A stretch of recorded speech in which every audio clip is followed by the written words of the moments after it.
And welcome back, everybody, to another episode of Bubba and the Bloom, episode 79.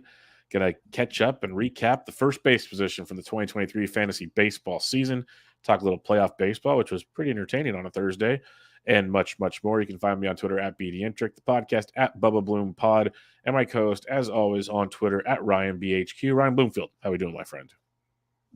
I'm good. I'm glad we recorded Thursday nights because I was questionable earlier this week. I had zero voice. I had no voice. When I got back from the Notre Dame USC game, and that's why I have no voice. Just awesome game, rushed the field, and just shenanigans all weekend. But got back home and tried to talk to my kids, and sometimes you try and go high pitched voice to play with them, and it was. Dude, it was brutal. Not so happening. It's mostly back. You can probably hear a little bit still going, but 5 days later, I feel like I'm back, man. The sultry tones are there. It sounds good. You're good. I'm glad we didn't record earlier in the week either, because I realized as you get older, hangovers take a little longer to go away. So I wasn't hurting, but I was definitely preferring sleeping more on Monday and Tuesday than doing anything too late in the evening. Let's put it that way. I was in bed before this recording time on Monday and Tuesday nights. It was just one of those deals. So yeah, you entered your 40s with a whimper. Yeah, because you turned 40 when on Sunday.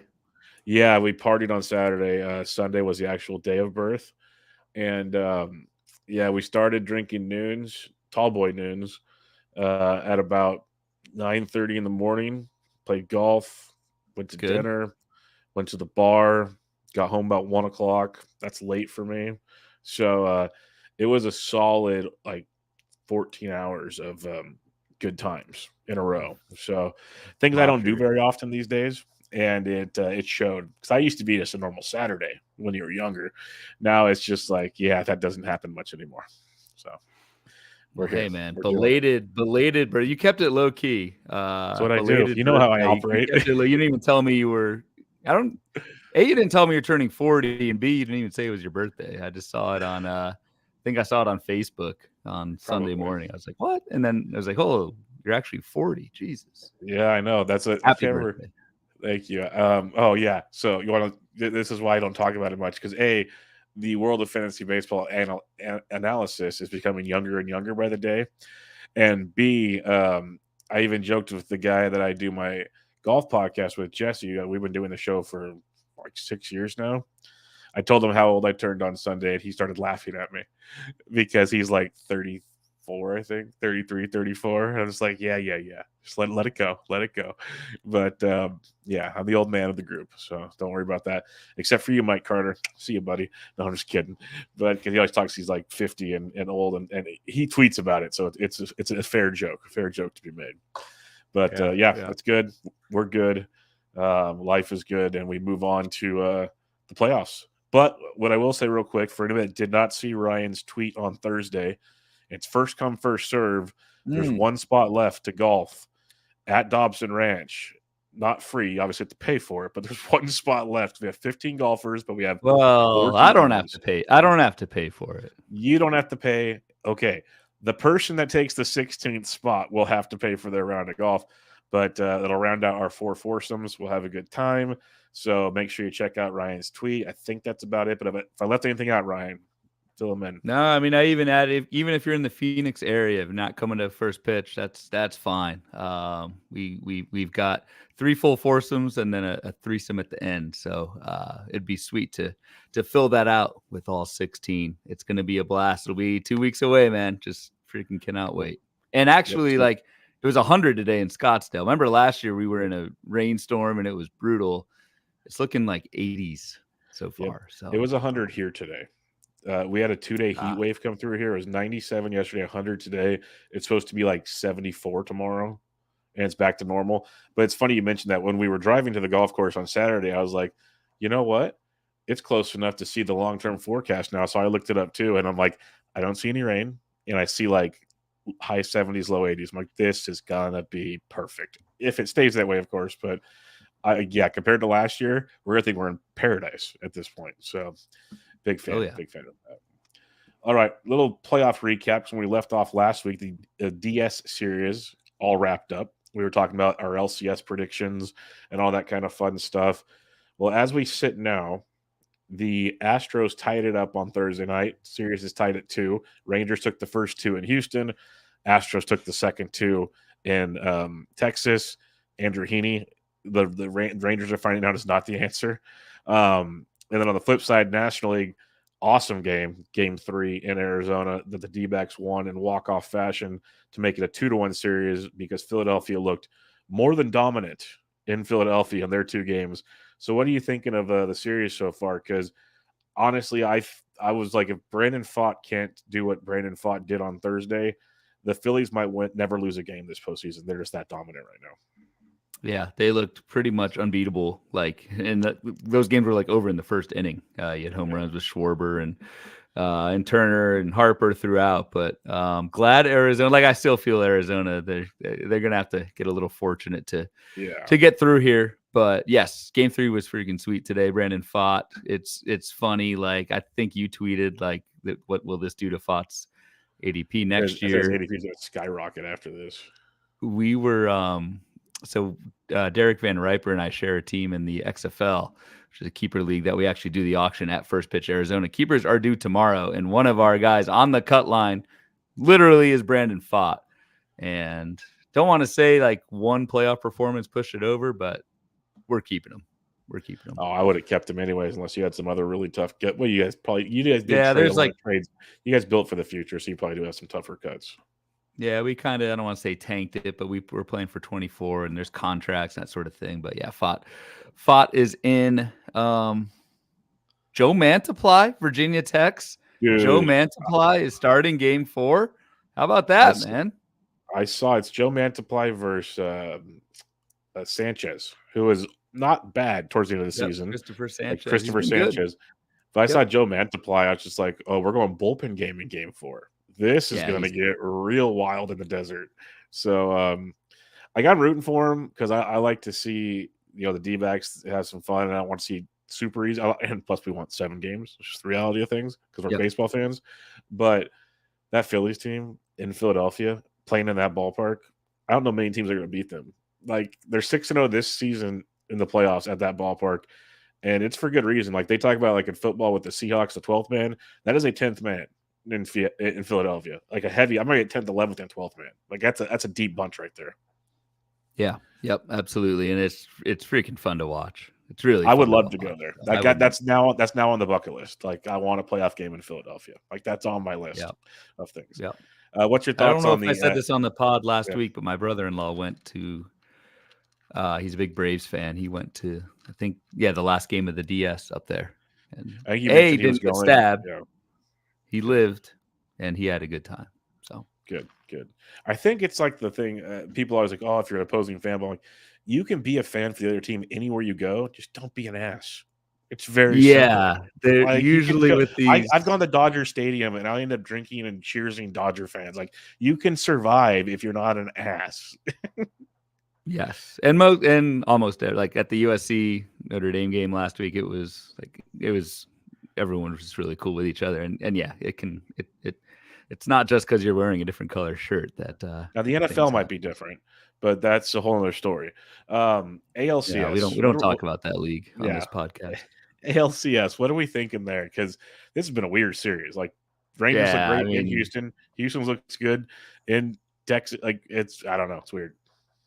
It's road sweet, I guess. A lot of disappointed home fans. I don't know what to make of it. As like you said, I just want to see it go 7. Kind of pulling for the Rangers. Just like to see new teams get in there, and we've seen the Astros plenty, but it's been very tight. It's been interesting to see the resurgence of Christian Javier. We talk about what postseason performances might do for following year ADP.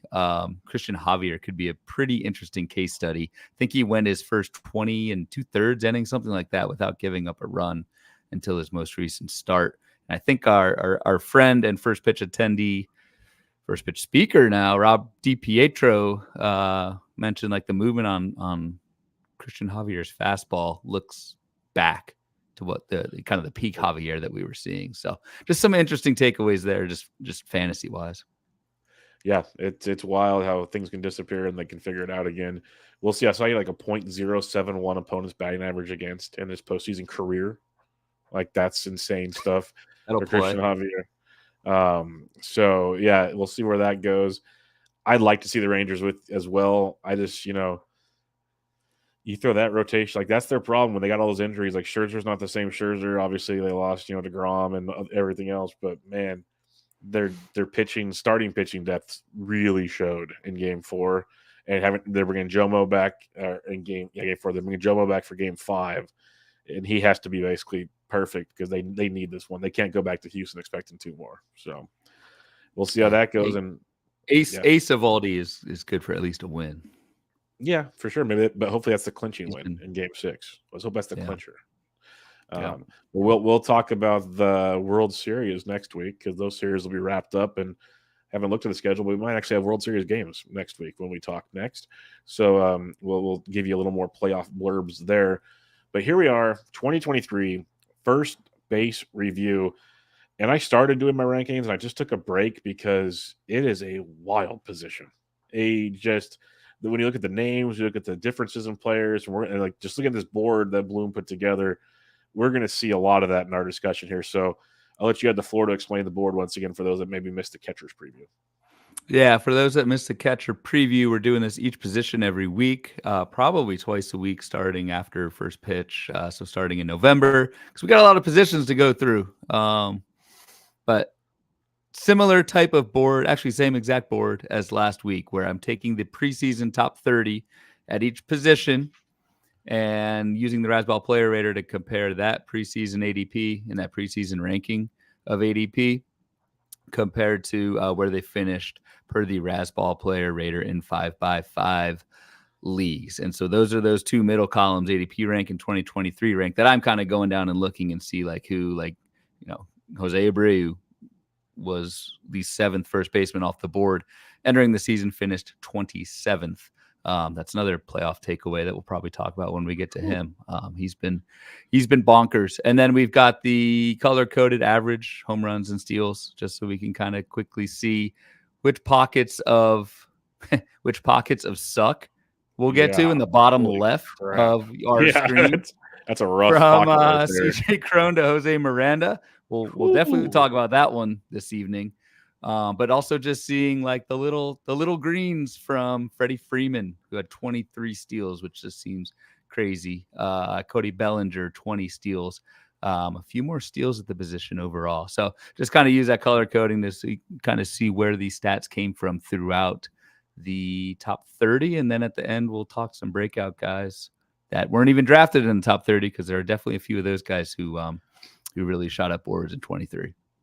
For sure. Yeah, just like initial glance, and like we'll talk about this deeper. If you took a top 5 first baseman, you're great.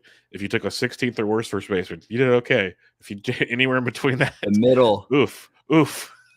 That's kind of that. That's for different reasons. Some injury, like Vinny Pasquantino, injuries, but like, man, yeah, from Vinny at ADP 95 through, I'm going to go all the way down to, I'm going to skip Bryce Harper and Cody Bellinger because they weren't drafted as first baseman. You go all the way down to like Josh Naylor, Luis Arias at 200. You had a whole like 100 picks, 6-7 round, like outside of Christian Walker, a 6 to 7 round, just like dearth of production at the position. And not to say that's going to happen again this year, but it's just interesting looking back at 23. It's just like, man, if you waited on first base, like you said, Bubba, and that was my strategy going into a lot of drafts, you kind of got burnt more often than not. We're definitely going to hit on some of these because there's one name we all loved that crashed and burned, and we have a listener question on that. But let's start at the top here, and he's always talked about on every first base show you could think of. I just want to get your 2 cents on it. It's Vladimir Guerrero Jr. He was first in ADP, 12th overall, finished 10th at first base, still at 26 homers, only 5 steals, hit 264. You're expecting more batting average from Vlad. It's just one of those, the plate discipline was still solid. The BABIP was down for the 2nd straight season. But you look at, the quality of contact metrics, pretty similar to recent years, nothing too crazy. just a weird deal. Like I even saw like Ben Tidd and Book of Calm and some other guys talking about X stats on Twitter on Thursday, and he had an XBA of 291. So how do we look at that for analysis? It's a guy that I've talked about till I'm blue in the face. People know my thoughts on Vlad. Like I want nothing to do with Vlad in most drafts because he goes too high for what he is.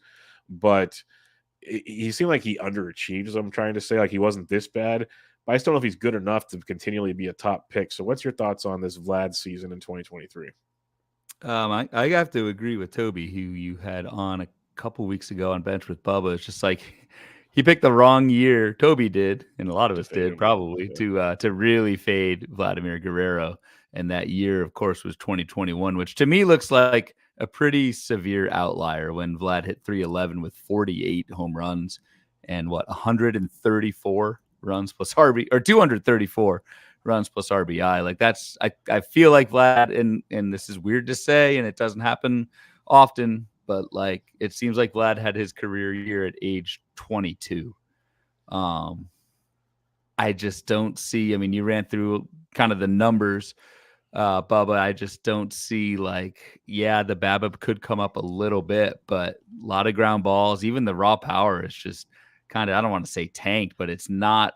When you're comparing Vlad to Matt Olson, Pete Alonso, Paul Goldschmidt, Freddie Freeman, like that cohort of first basemen around him.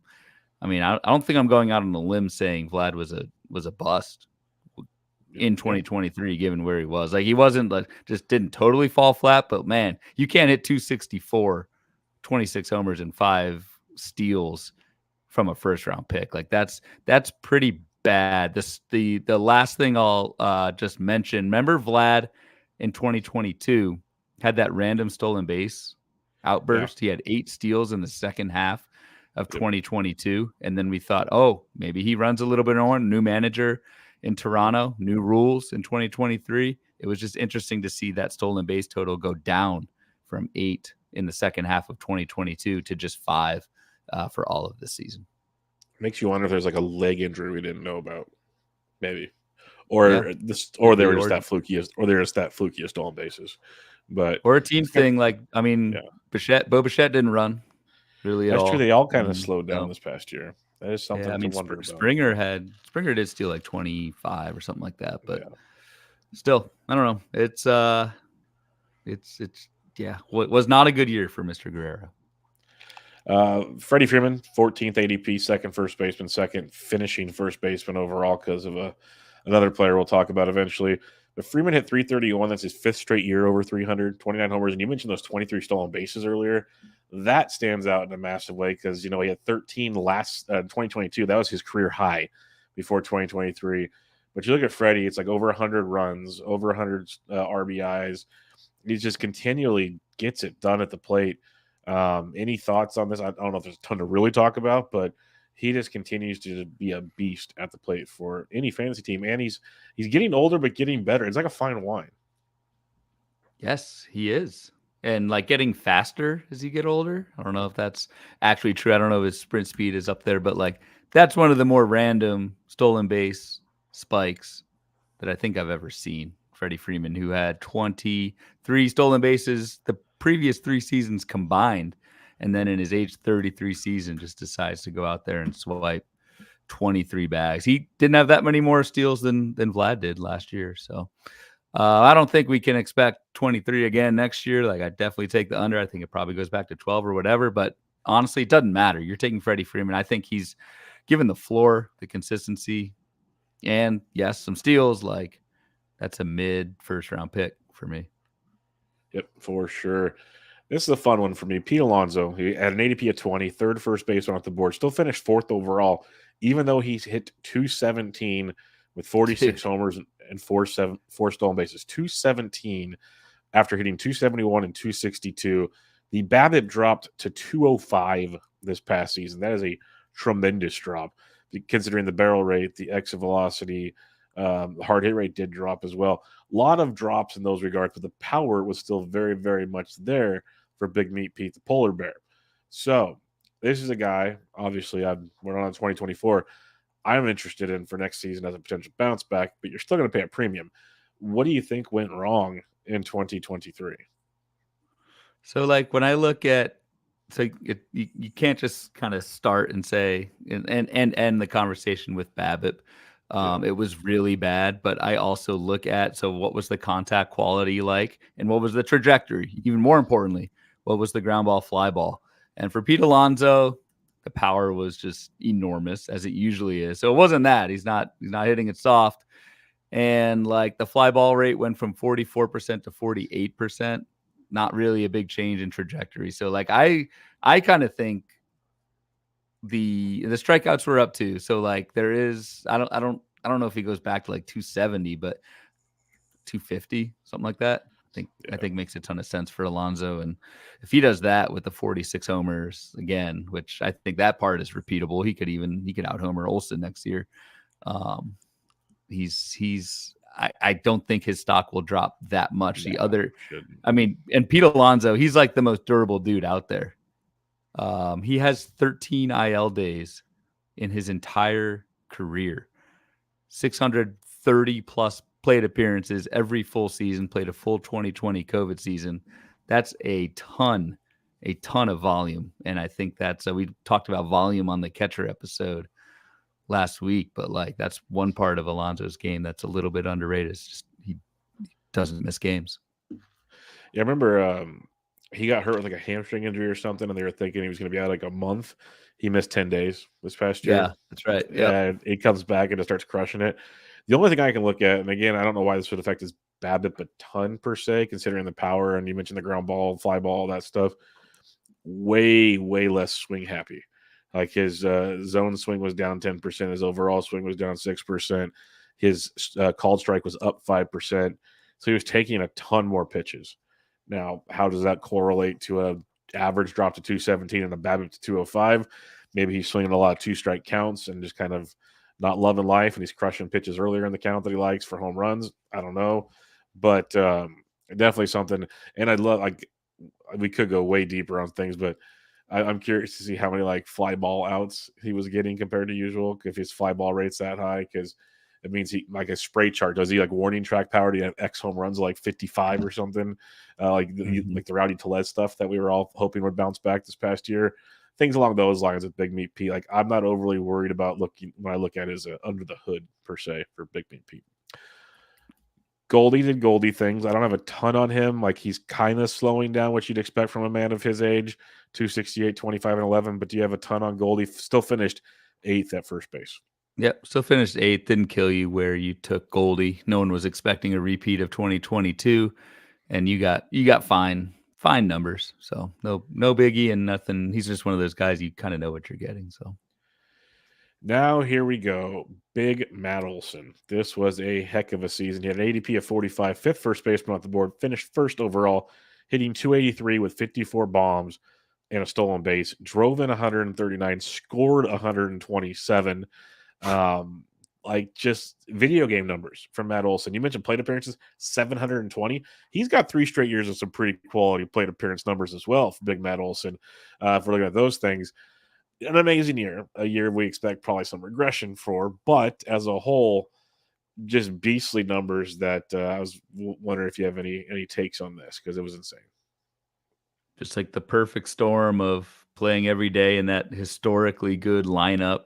Finished, so top first baseman overall, finished number 2 in all of baseball in the player rater, behind, of course, Ronald Acuna.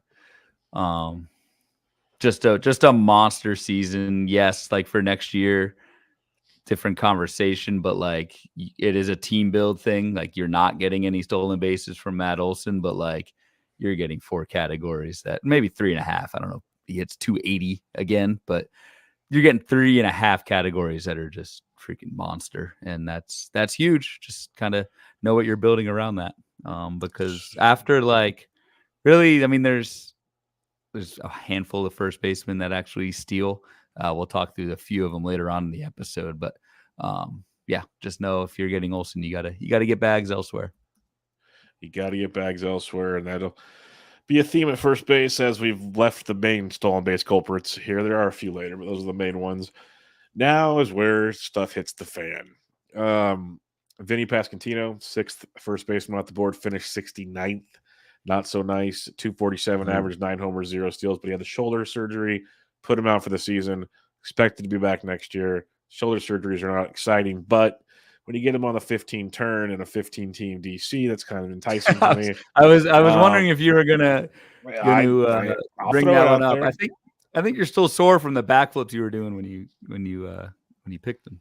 I kept wanting to him for a while. I kept falling, so I just snagged him.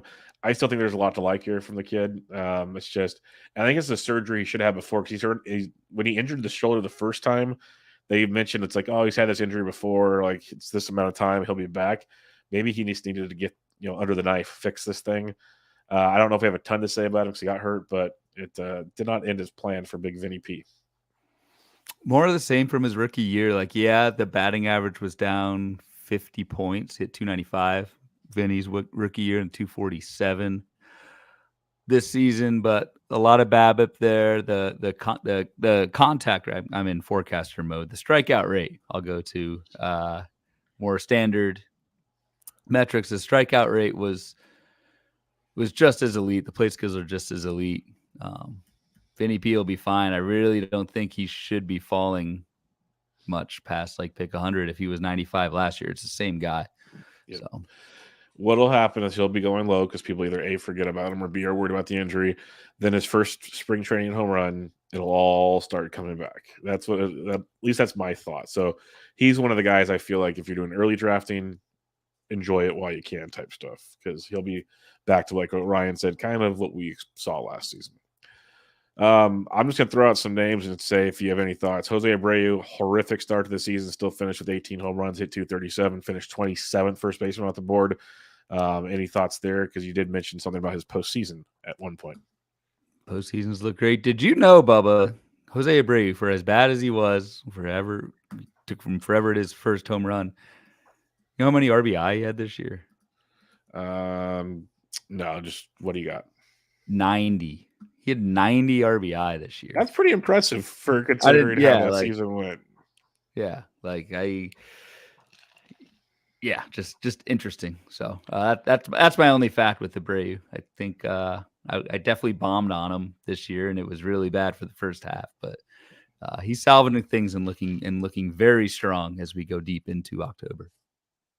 An interesting one for me is Nathaniel Lowe, 8th first baseman off the board. Finished 19th, 262 with 17 homers and a stolen base.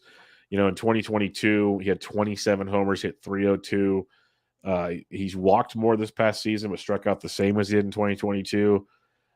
That's just a massive drop off for a guy that people had high expectations for. Quality contact metrics dropped, barrel rate dropped over 3% as well. So, any thoughts on Nathaniel Lowe this past season? Because, like you mentioned with Matt Olson, perfect storm, perfect lineup. Rangers lineup didn't suck either, but Nathaniel Lowe couldn't figure it out there.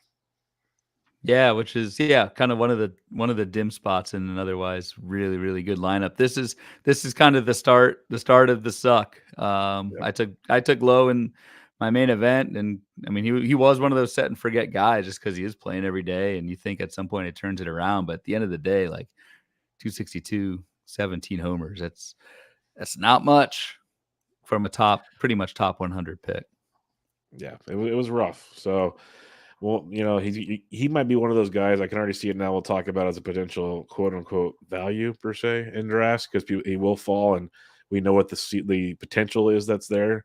And if he even falls like 75 picks, 262 and 17 at corner infield's not the worst thing after all. So it gets interesting looking at a guy like Nathaniel Lowe, who I think is better than what we saw this past season.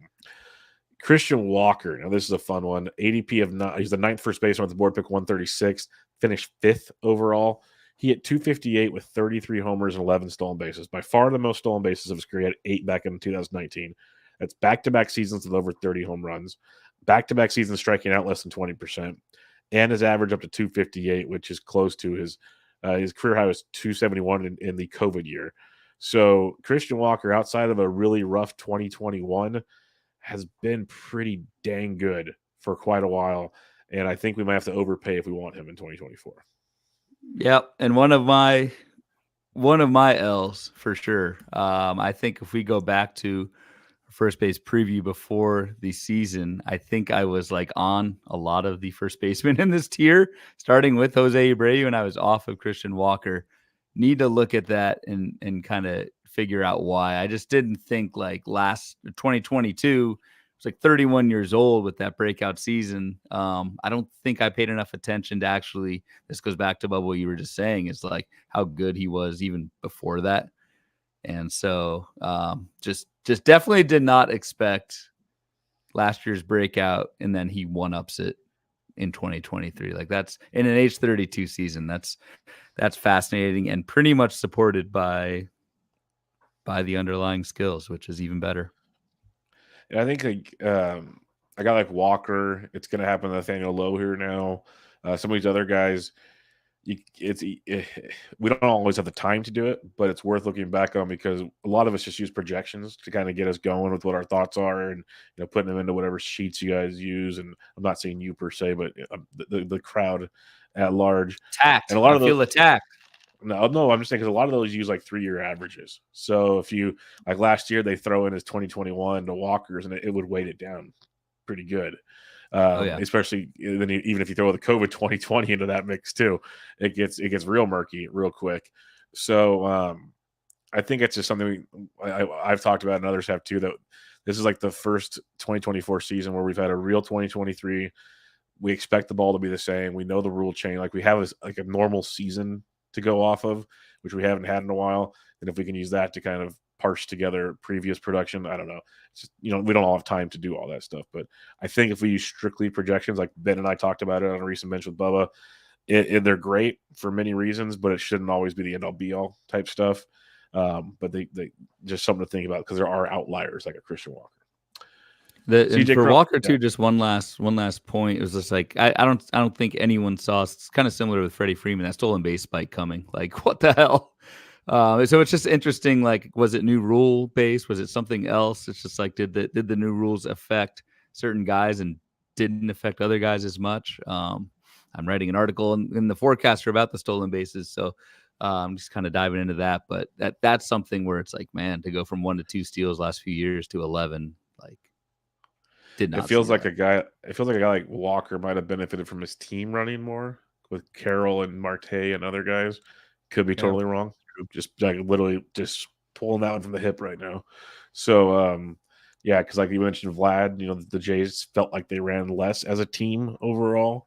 So it could just be a philosophy plus new rules, a whole lot of ways. Like curious to see what your article comes out with. That'll be interesting. CJ Crum gave me an idea for one, so see, there you go. I'm writing it down. CJ Crum, this was a messy year. Like he didn't play good, period. Hurt with the back injury pretty much all season. I'm just kind of notching it up to he's not as great as we once thought he was, especially not in Coors Field anymore. But at the same time, the injury was pretty devastating to him. Like playing with a back injury and trying to be a power hitter, two things that don't work really well together. So I'm trying to kind of grain of salt with CJ Crum, but in the end, it was a horrific season.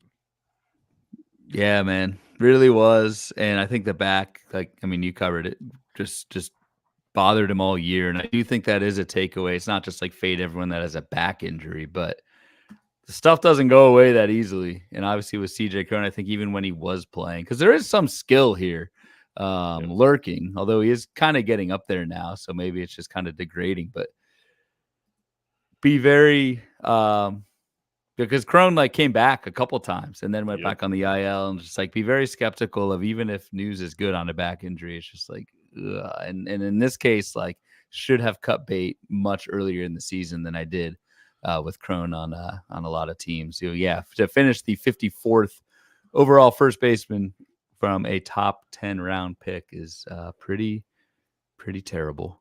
It's pretty rough stuff there from Mr. CJ Crum.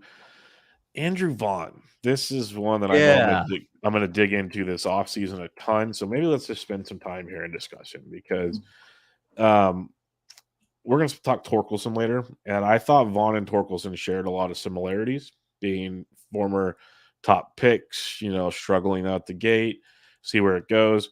Well, we'll start here with Vaughn. Vaughn was the 147th overall pick, 11th first baseman, still finished 23rd. So he didn't destroy you.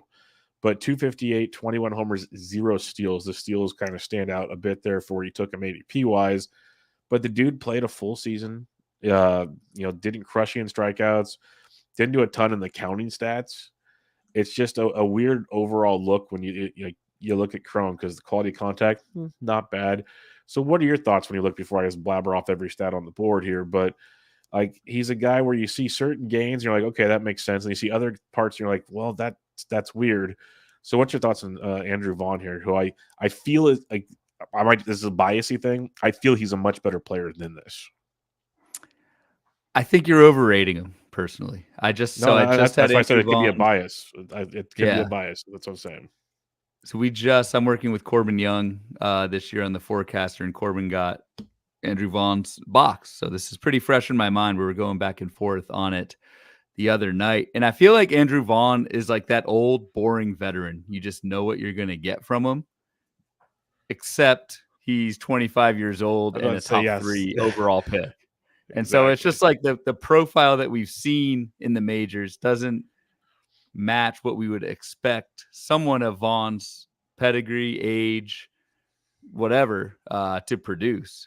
But like, I just have not seen anything at the major league level. I'm not saying he's been bad. I mean, this is solid production, 20 home runs and like a 270 batting average over the last 2 seasons combined.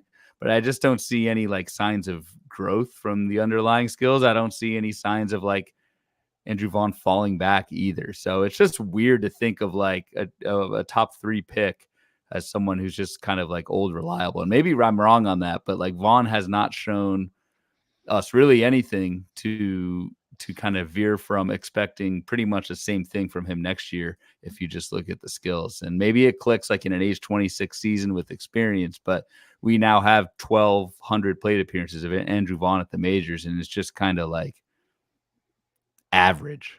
So yeah, that's why I'm very, very, I don't know, torn on what the heck Andrew Vaughn's doing. Because like I said, I feel like he's better than this. He's obviously proved it 3 straight seasons. This is kind of who he is.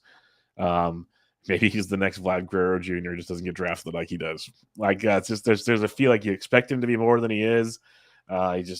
He's not doing it. I don't know if he'll ever have that Vlad breakout season. So I'm curious to see the ADP at least because I'll probably get. And the weird thing is I don't have any shares of Andrew Vaughn. I just feel like he's a better player than this. And it's really, really that's interesting because you're always pretty high. And I do wonder too, like how much the White Sox shit show. That's what I'm trying to think. Like, for a young kid, exactly, to be around just the things we've heard about the White Sox and that whole culture this season, like that obviously probably didn't help. I mean, I don't know if that changes next year, but sadly, I don't think the White Sox culture is changing anytime soon. Doesn't seem like they can bring in new managers all they want, but the people in the big seats up top, that's all that's going to matter right about now. Hey, so they've got advisor Uncle Tone. So they're as long as drunken Uncle Tony's there, we're in trouble. Ryan Mountcastle did not bad. Rizzo got hurt. Here we go. In memoriam. Last week it was your William Contreras celebration speech. Here's your what's the thing they say at funerals? Jeez. Eulogy. Your eulogy. Yes. Here we go. ADP 160.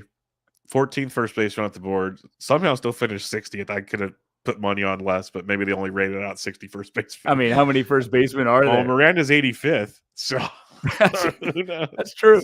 That's true. So 60 actually makes me feel like, wow, better than I thought. Rowdy Tellez hit 215, 13 home runs, and 0 stolen bases. This is one that at least I wasn't alone on this. I'll say that much. I didn't sink the ship by myself, but man, this was one going into last season. You look at every possible underlying number, you're like, okay, he's so much better than what he was in 2022. And, in 2022, if my page will load here. Sorry, I have tears from the eulogy. He hit 219, but still at the 35 bombs. The strikeout rate dropped. All these great things. Ben Tidd's got a great question that I appreciate. Like the hard hit rates and barrel rates are great. This past year, though, And he only played in 106 games because of the injury. He had 215 with 13 homers, as we mentioned. Barrel rate dropped from 12.9 to 8.7. Hard hit 45.7 to 40. X stats, you still love him like they always have, at least average wise, not power wise this time, which is interesting. But man, it was a brutal season for Mr. Rowdy Tellez. And I still believe there's a ton of pop in that bat. I just don't know. Like, we could do Ben's question now if we want, or we can save it for later. Yeah, we might as well. Yeah, let me call it Ben's question because it kind of goes in with what I want to talk about here when it comes to where's Ben's question? There it is. Okay, well, he's got two questions. Well, the first one now. Ben Tid at Breaking Ben _T says, how much of Rowdy's struggles do you think can be tied for his forearm injury? The one we didn't even really know about till the last minute, which made total sense. In April, he had 8 home runs with a 917 OPS, which is very good. So it seems like he was on pace to return the value Bubba, myself, and others expected. Yeah, I was starting to do like quasi victory laps in my brain, thinking, oh, man, he's got 8 home runs in April. Like, correlate that out, blah, blah, blah. That's close to 50 bombs. Like, I think one of my hot takes, one of my bold predictions, he hits over 50 home runs this season. I was like, he's on pace. We're doing things here. And then the forearm injury, which when they finally put him on the IL, they said he'd been dealing with for weeks. And it almost correlated to the time frame Ben mentioned because he's much smarter than I am because he went to college. And he broke it down like the calendar and all that good stuff. So it makes sense. Then he came back and he kind of platooned and it wasn't great. I'm curious, will I buy back in if the price is right? Probably, just because I think there is so much power there. And one thing we've talked about on so many shows and other shows have too is power, finding power. And Rowdy Tellez brings that. There are other issues. But to finalize my eulogy here, it was a horrible, horrible season that I even had to drop my poor man on many, or if not all teams this season. It was a rough one. So pour one out for Rowdy. But I'm still rooting for the kid. And I call him a kid because he's only 28. And as you know, this elder over here, he's a kid to me. So I'm rooting for Rowdy, but it was a horrific season. I mean, Justin Turner is still a kid to you. He's 39, man. Ouch. He's older than me, younger than you. So, ouch. Here we go. Now, let's see. Yeah, Rowdy. So, Brian Rudd just wrote his forecaster box and working with him, and he picked up on the same thing about the forearm. And Brian mentioned in the box that 6-week home run drought before the IL stint, and it just really makes us wonder if he's been hurting for a while before they actually did the IL, and that kind of stuff happens. So like, I think the power is there. The power is going to rebound, but I don't think Rowdy's out of the woods. Like, I think the dude might hit 220 again. Like, I don't know if the batting Adam average, Dunn for the rest of his career. He's Adam Dunn. Yeah, like, yeah, and that's tough. That's tough to get no steals and a bad batting average. And I don't know really, even if like there's some playing time risk against lefties where like, will the runs and RBI total be there? Most confident in the power returning, but there's just a lot of other, I think, issues I have with Rowdy, unfortunately. But the price will be cheap. So yeah, that's where it'll get interesting. And like for a guy like myself that plays in 12-team OCs, with the price right, it's like worth a later round target to me. If he stinks right out the gate, drop him, move on. But if somehow he's healthy and I don't know, that's where I'm torn on him. Like at a 15, that's a risky as heck pick. Very, very risky pick. And in 10s and less, if you play like Yahoo and ESPN 10s, he probably doesn't even get drafted, honestly. He probably is on the waiver wire. So that's where my brain's at. It's like a 12 OC shooting for the moon overall type thing. He's interesting if he's like past round 20, which I think he'll be past round 20 in a 12. We'll see. I think he falls that much personally, but we'll see.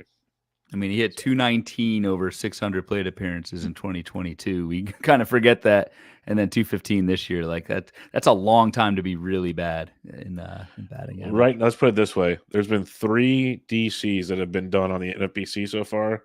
He was only drafted in 2 of them, and his ADP is 570. His ADP is 576th. All right. Well, then I'm back in. What the hell? Yeah, at that's weird. Was he taken in ours? I don't know. I'd have to go one back of the and look. 3 wasn't taken. Interesting. Yeah, I'd have to go back and look, but he's the 61st first baseman off the board. He goes after Jonathan Aranda, Enrique Hernandez, Gabriel Arias, ahead of Tyler Soderstrom, Hunter Goodman, Jose Miranda. Those things aren't the same as a guy like Rowdy Tellez. I'm sorry. Yeah, I Like, mean, I'd take a stab then. that's where I think we're going to get a value where he's going to be a free agent in a lot of leagues. And then it gets really interesting because the fact that he can get so hot at certain spots, then it's tough to play that game, of course. But yeah, we'll definitely be talking more about him. Our Definitely league be of talking more about meatballs him. wouldn't let Rowdy fall too far. 35th round in our draft. That's still amazing in a 15 teamer. So that's not drafted in a 12. That's behind Ryan O'Hearn, C.J. Crone, and Lamont Wade. I took at the Lamont Wade. position. So yeah, interesting. All right, let's go to the second half, the back 30 here. Do we want to talk Bryce Harper? He's technically the third first baseman off the board in early drafts because he's that dang good. I just don't have a whole lot to say about the dude. He came back after his ACL injury and hit 293 with 21 bombs and 11 steals because he's Bryce Harper. Yeah, I mean, no, not really. The 11 steals is the most surprising. Like if he can go 20 next year, that would be just massive. But yeah, it's just going to take some getting used to seeing Bryce Harper first baseman. But he'll go early, and he should. Well, and the fun thing, I'm curious because it'll be a full year removed from surgery. Does he go back to the outfield? Because Rhys Hoskins should be back next year. Because that's a guy we're not going to talk about on this show, but we will talk about in previous shows. So eventually Rhys will be back. Like, does Rhys DH? Does he go to first base? Does Bryce gain outfield eligibility? Whole other podcast. This is what happens when my mind wanders. But the Bryce thing could be fun next year for probably sure. Picks up outfield, I would think, at some point. Yep, I think that'd be interesting. Ty France, I just want to bring him up because everyone kind of likes him as a corner infielder every year. 17th first baseman off the board, finished 33rd. But one reason you used to like him is he hit for a decent average with some pop. He only hit 250 this past year with only 12 home runs and 1 stolen base. Pretty dreadful season for Ty France, especially coming off a great Mariners season. So the team was hitting around him. He just scuffled. I don't know if you have anything worth discussing on Ty France, but he let a lot of people down that were hanging on. And he was the guy that, for a while, I'll be honest, he was like a set it and forget it guy for at least the first half of the season for me. I'm like, corner infield, cool, like let's roll. And it was not as good as you thought it was. Hard contact just disappeared. Like K rate looked pretty normal. Trajectory was pretty normal for him, and just did not hit the ball hard. I feel like I'm just going off memory. I feel like he was hurt early in the season. He might have been, yeah. He got hit by a ton of pitches. I know that much. A ton of pitches. He had like wrist injuries and hand injuries. He missed like 2 games and keep playing through stuff a lot towards the end of the season. But the power in any month he was, it was just ugly. All right, let's talk about the 18th first baseman on the board. Finished 14th overall. That's Alec Bohm of the Philadelphia Phillies. He's obviously first base and third base, but he hit 274, 20 homers, 4 stolen bases, 27 years old. This is a guy that people have been waiting to burst out for a while. I've just been anti-Alec Bohm because I just didn't know when it would ever happen. And he had a roller coaster season. It started out pretty darn good. Then he disappeared, and all the haters are back out, hand raised. And then he finished strong again because, like, the final line, not bad, 274, 20, overall ADP of 181. If you look at this realm of first baseman we're talking about, you take that in a heartbeat of what you got out of him. What's your thoughts on Alec Bohm? Like, is this who he is? Do you agree with what took place this year? Do you think he's still underachieved? Because it was a great Phillies team also, as we're talking about them, going to the World Series potentially. I think the batting average is completely legit. Bohm, and remember, this is like his second full season in the majors. 2021, he didn't play a full year. 22, he did, and then this year he did as well. Cut down on the K rate and has a really nice like line drive swing. I think the BABIP for Alec Bohm is always going to be pretty good, and thus I can see him hitting like 275 again. I don't know about the 20 home runs. Like I don't know if the pop is quite there. I think if you're drafting him, you are.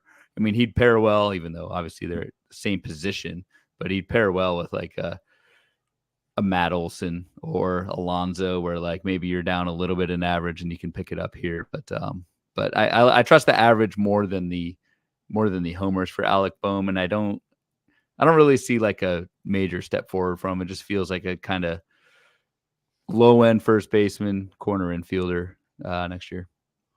Probably 15 15-team corner infield would be pretty solid stuff from Alec Bohm.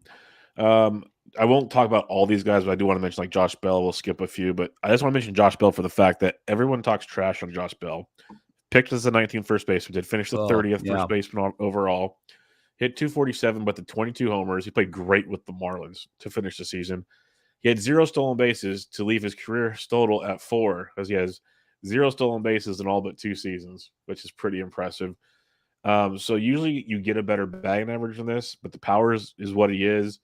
I just wanted to bring him up because was it a great season? No, but the finish to the season with the Marlins was pretty interesting. Like he played pretty well. Not even then, just like the even before he got traded. Because I remember talking about this maybe on one of our shows on a Bloom board. I know I talked about him in DFS a lot because he was super cheap. But if you look at his first half, second half splits, 230 in the first half, 266 in the second half, 9 homers compared to 13. Much better player in the second half of the season. Yeah, he was just bad at the wrong time when everyone's watching in April. Yep. And that's why kind of the rap got. I'm pretty sure we featured and talked about Bell a lot early in the year on a board when we were talking about like ground ball rate changes. Because in April, Josh Bell had a 60% ground ball rate, which is awful. Insane. Like you cannot, I mean, unless you're fast, and you mentioned Josh Bell's stolen base numbers for his career. Hitting the ball on the ground is a pretty bad thing, and to do it 60% of the time is terrible. The thing with Josh Bell is like we've seen this from him. We've seen bad Josh Bell, and we've seen really good Josh Bell. And sometimes bad Josh Bell is around for a year. Sometimes good Josh Bell is around for a year. I think it was 2019. Yeah, where he hit 37 homers and hit 277. Maybe happy fun ball, but like this is my issue with Bell. It's just you don't know when that production is going to come.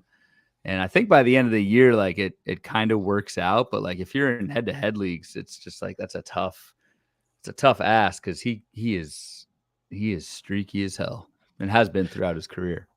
Yep. He was a guy that I had on a lot of my benches that I'd use sporadically based on. He was a good one to have on biweekly lineup moves. Let's put it that way. He was good on those kind of formats if you could afford the bench spot. So yeah, I'll say that much. Cody Bellinger, he'll be coming up in the outfield review as well. Didn't know if you want to hit on 307, 26, and 20, third first baseman off the board, but I think we talked before the show, wasn't really drafted as a first baseman. So, okay. Next, we're going to skip. We'll do outfield with him. Okay, we'll skip Cronenworth because the Padres did too. We'll skip Brandon. we'll skip Brandon Drury because he'll come up many other times. Joey Meneses hit for average, no power, so he was a flash in the pans the way I see it. Luis Arias hit 354 with 10 homers and 3 steals. So of all those guys I just mentioned, did you care to hit on any of them? Because I love the next guy. Brandon Drury actually showing a pulse, hitting 262 with 26 bombs. Like that's pretty impressive to me. I thought just kind of leaving Great American Small Park and going to the Angels. And yeah, it was a very quiet 262, 26. Like, and someone who could just plug in different positions throughout the year. That was pretty useful. Even though he did finish 21st overall at first base. I think it was fine. So that's the only one. All right, then we'll hit on my stud right here. Yeah, your boy. And it's the guy you guys know that I kind of keep it quiet. Don't Victor laugh too often if I don't have to. But I tweeted out a GIF of Josh Naylor way early in the preseason about something like in a DC or whatever I was doing, like this ADP or whatever with the crazy haired Naylor thing. Like I was on this train out the gate, and Josh Naylor was the 25th first baseman off the board, finished 16th overall at an ADP of 216. That's a return. He hit 308 with 17 homers and 10 stolen bases. The homers, I think, would have been more if he didn't get hurt. Let's put it that way. But he still played in 121 games, power, speed, average. He's not this, I'll admit, he's not a 308 guy, but he lowered his strikeout rate to 13.7. That's very impressive to me. The injury kind of derailed an amazing season, but I love what we're getting from Josh Naylor. Now his ADP might be a little tougher to deal with this next season. Yeah, 133 will be a little different, but he was a great return. Like we talked about early on, top 5 first baseman, back top 30. Josh Naylor hits that top 30 in a big way. and hit pretty well against lefties overall too. So like Yep. maybe he graduates from that platoon role. I'm just curious. I don't know why he ran so much. Like the success rate was like 77%, which Look at the team. is just like whatever. But yeah, it must be the team. Jimenez, J-Ram, his brother, they all ran like crazy. Yeah.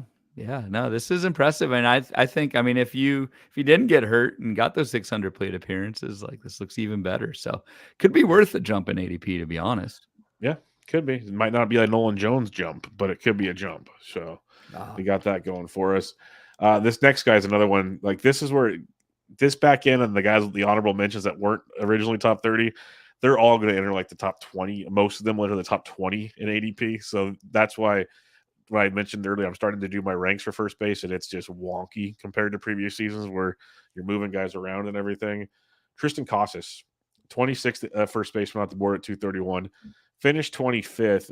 But man, if you just had like I'd love to know like what the second half draft ADPs would look like, or just second half finishing, because he was a beast, an absolute beast. The 23-year-old hit 263 with 24 homers, no steals, so that's a trend.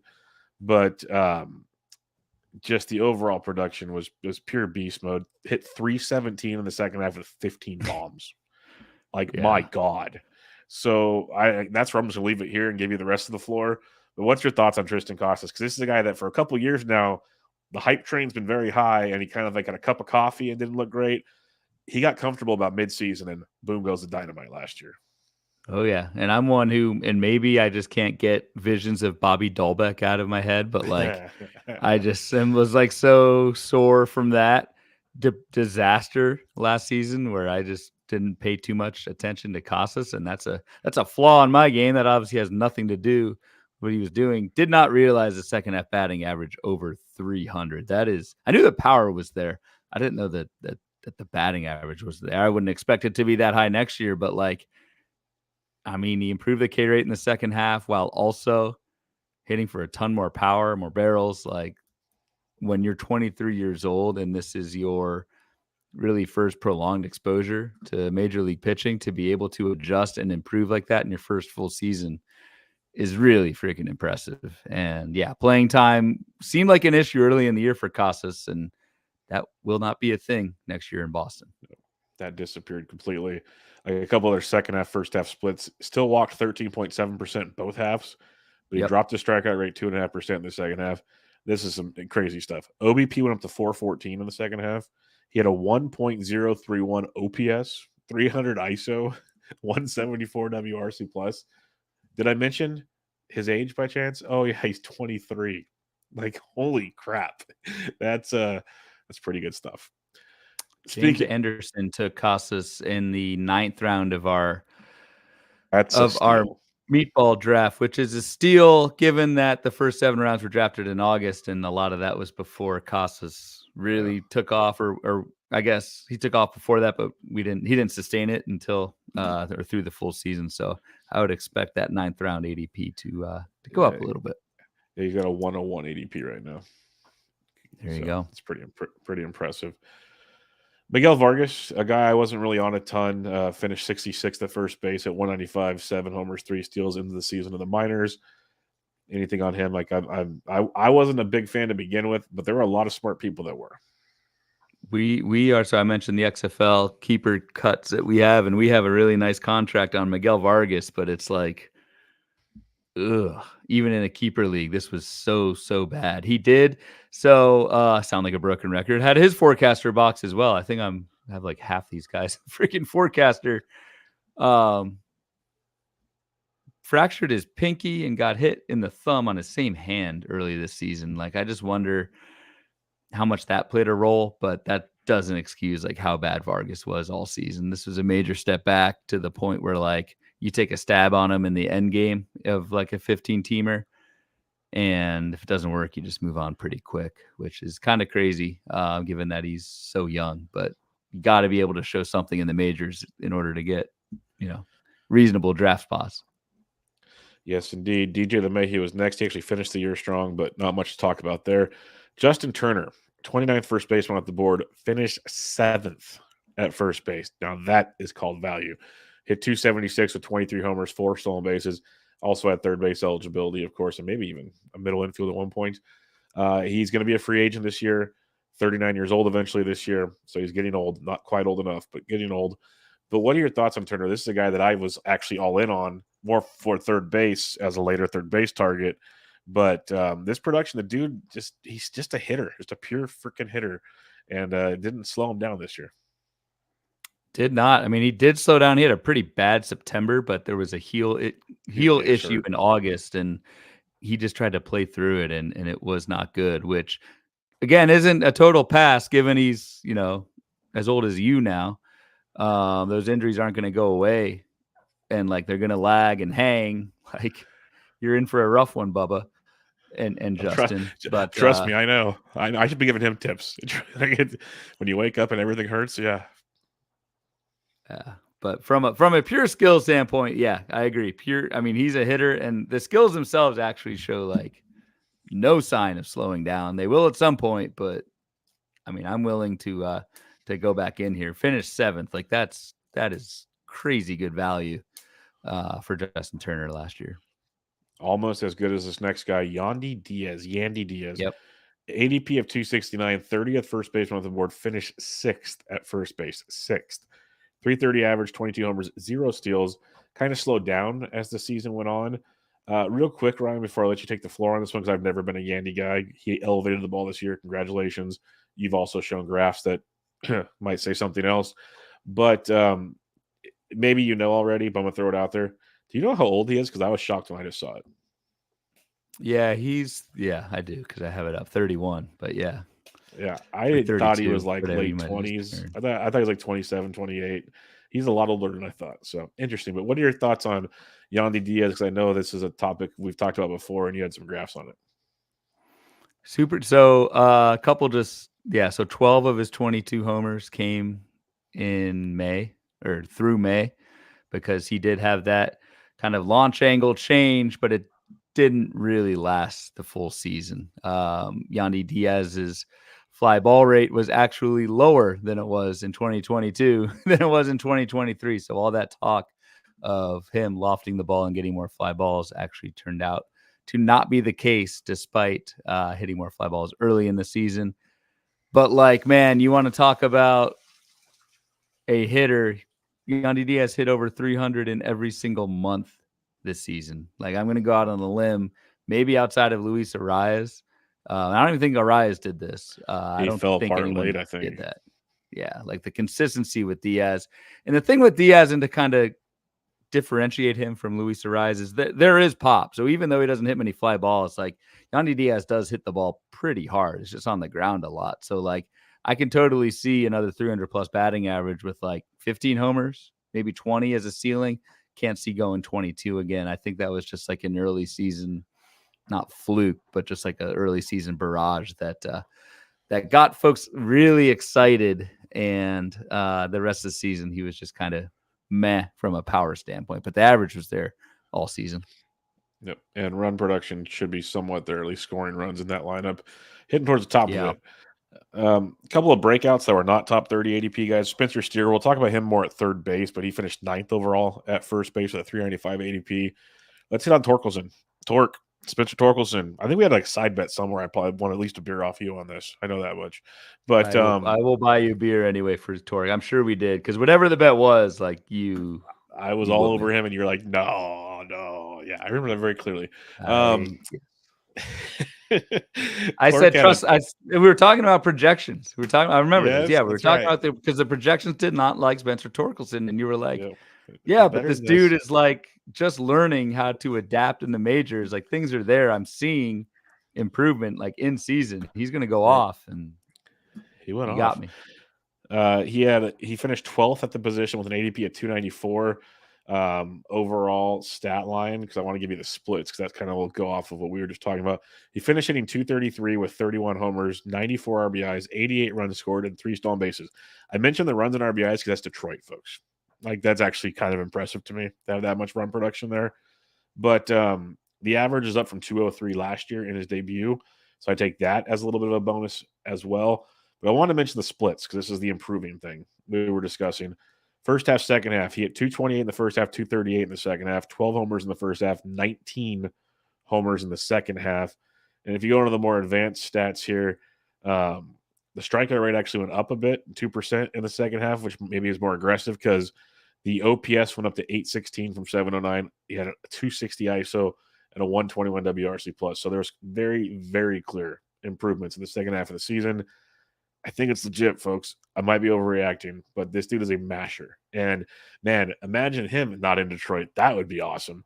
But that team's going to get better too. That offense is going to get better. So there might be more to like with Torkelson. So what else do you have on Torque? Who he's going to be a fun one to project out for 2024.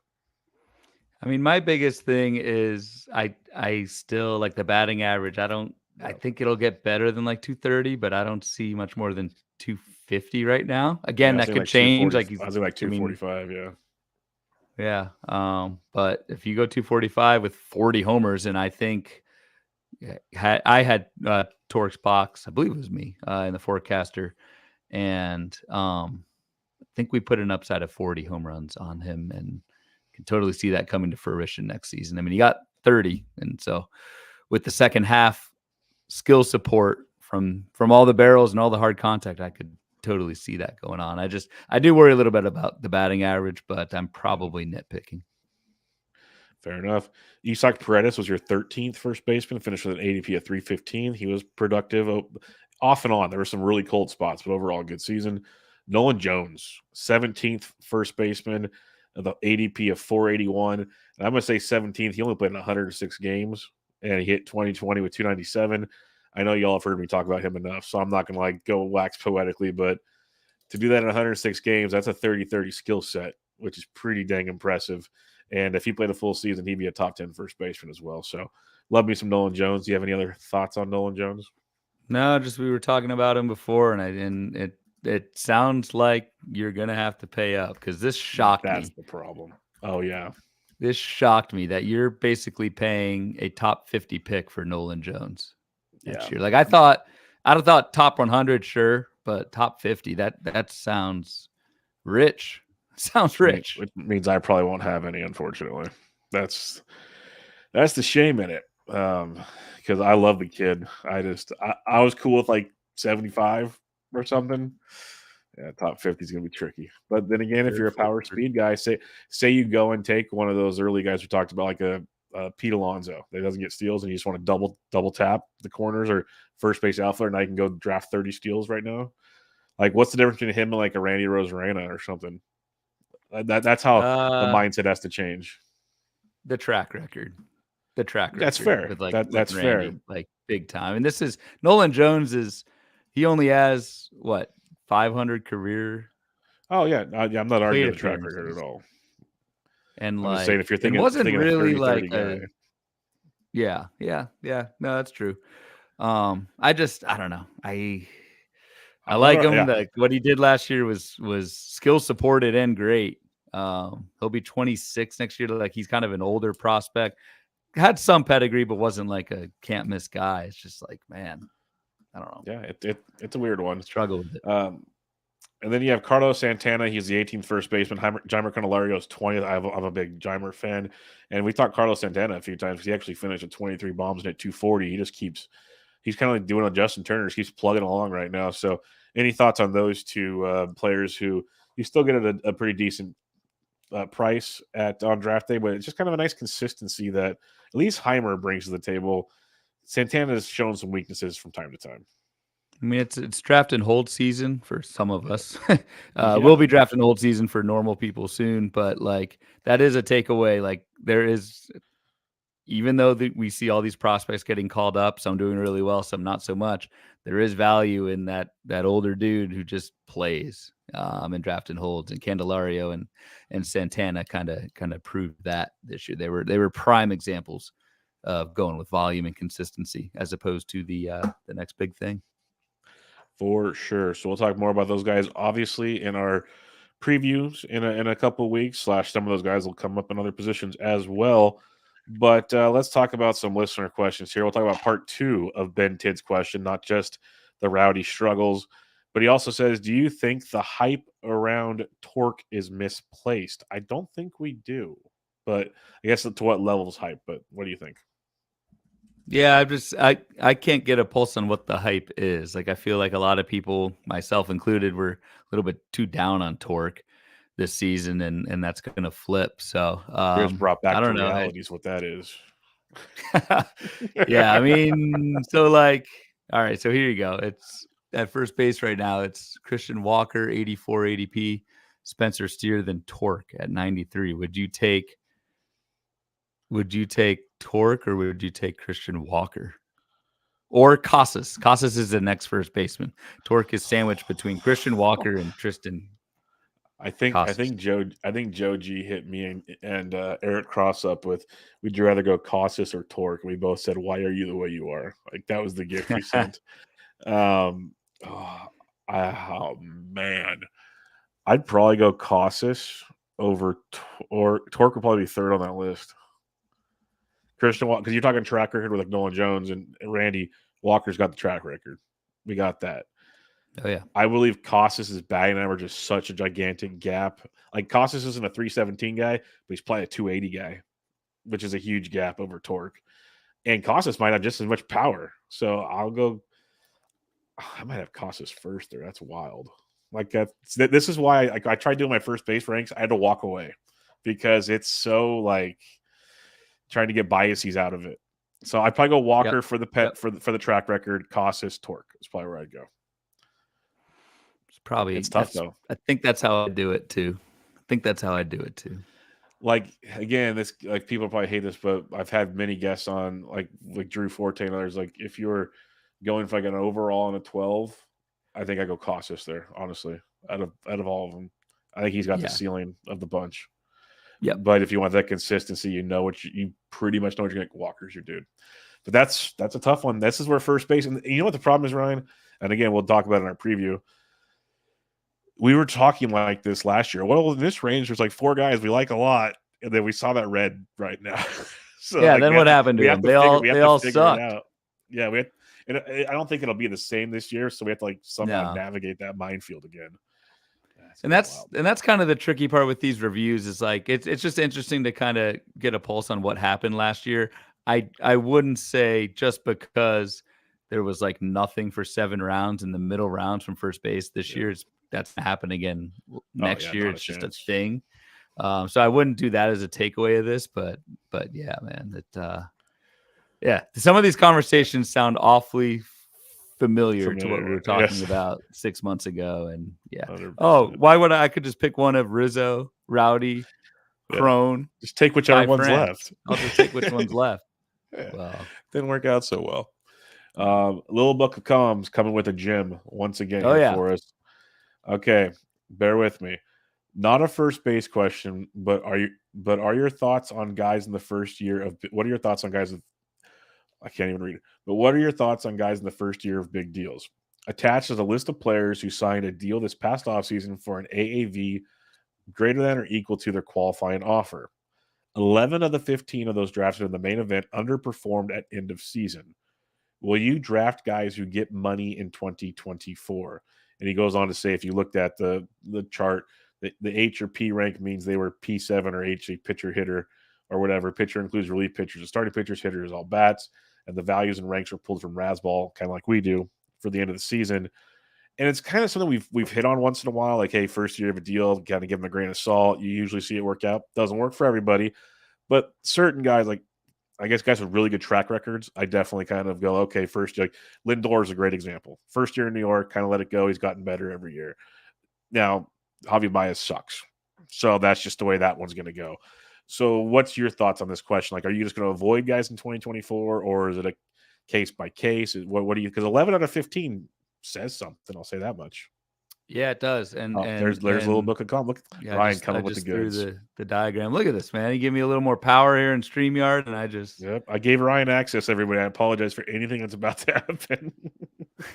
Right. Make sure I hit the right tab here. Not something else.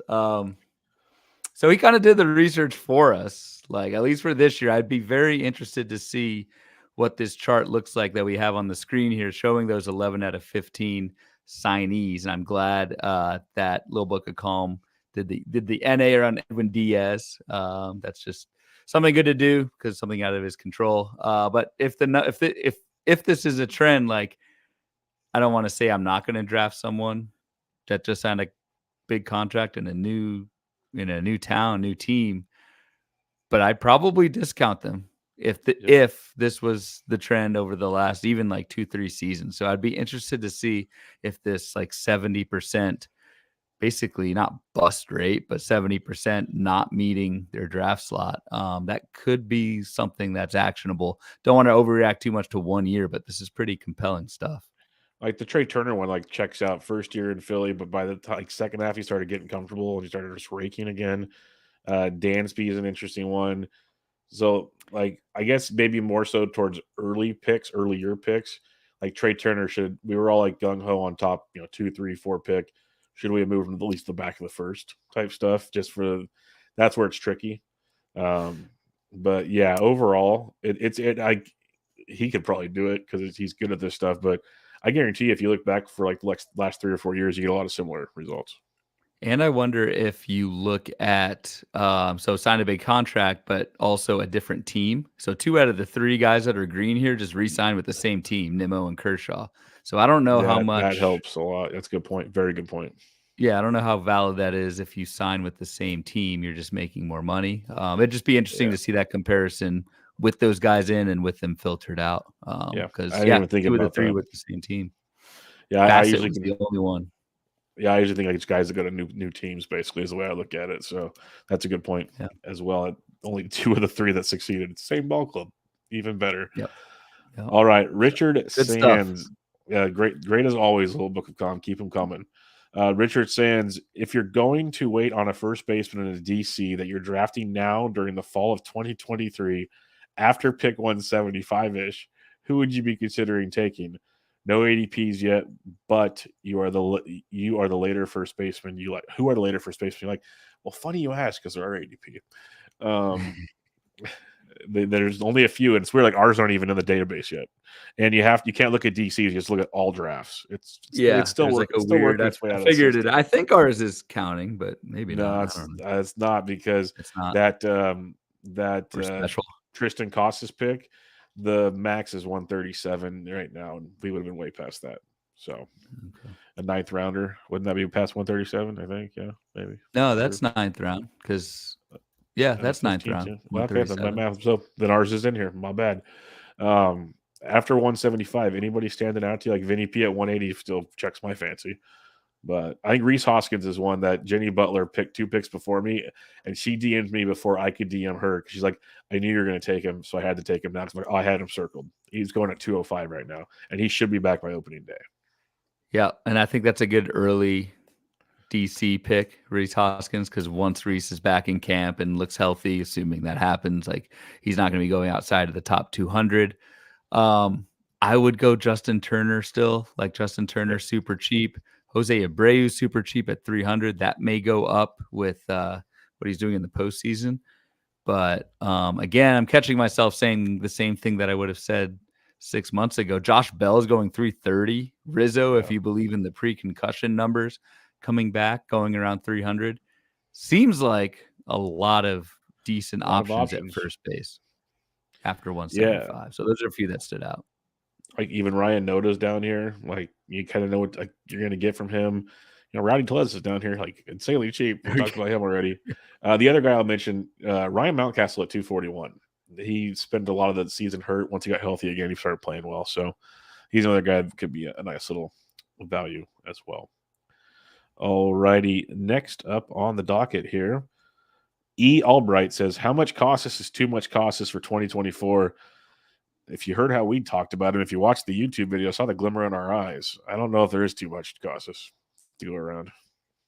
No Casas is too much Casas. Me Casas is Su Casas.